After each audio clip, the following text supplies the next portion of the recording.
بسم اللہ الرحمن الرحیم۔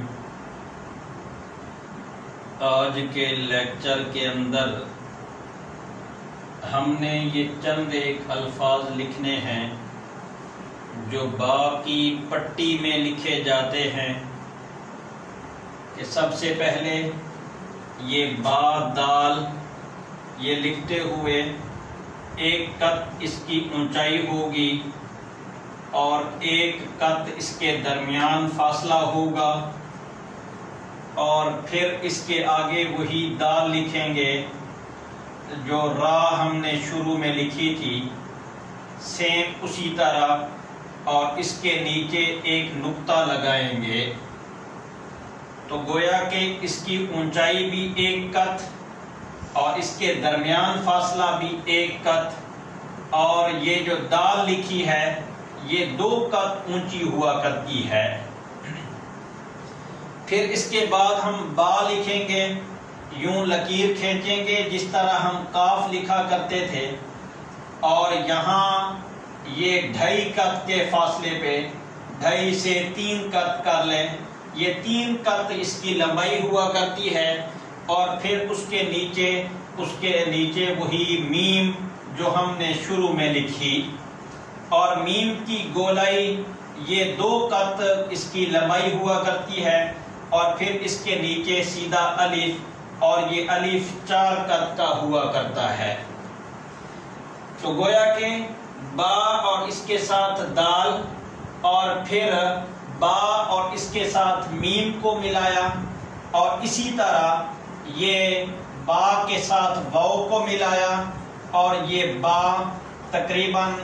یہ 2.5 قط کی ہوا کرتی ہے، یا یہ 2 قط کا الف ہوگا چھوٹا، اور پھر اس کے بعد وہی واو لکھیں گے کہ جو واو ہم شروع میں لکھ چکے ہیں، اور اس کا طریقہ کہ یہ واو کا پہلے سرا بنائیں گے، اور اس واو کے درمیان 1 قط کا فاصلہ ہوگا، اور پھر اس کے نیچے یہی جو واو ہم نے شروع میں حروف تہجی کے اندر لکھی تھی اسی طرح ہم اس کو لکھیں گے، اور اس کے نیچے ایک نقطہ لگائیں گے۔ میں نے شروع میں بھی یہ بات عرض کی تھی کہ ہمارے لیے صرف مشکل الف سے لے کر یا تک کے الفاظ ہیں،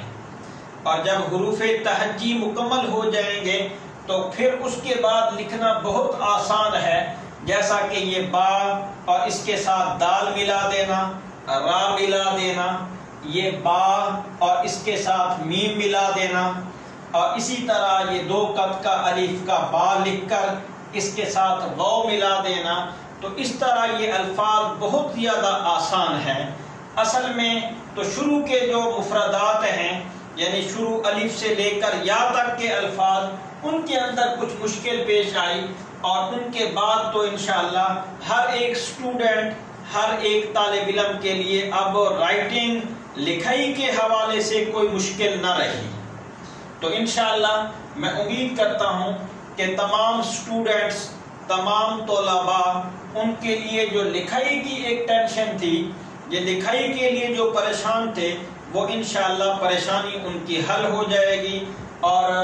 یہ جو مشکلات تھی وہ ختم ہو گئیں۔ اب تو انشاءاللہ یعنی ان کے لیے بہت زیادہ آسان ہے، اور امید ہے کہ انشاءاللہ ہر ایک اسٹوڈنٹ کو فائدہ بھی ہوگا۔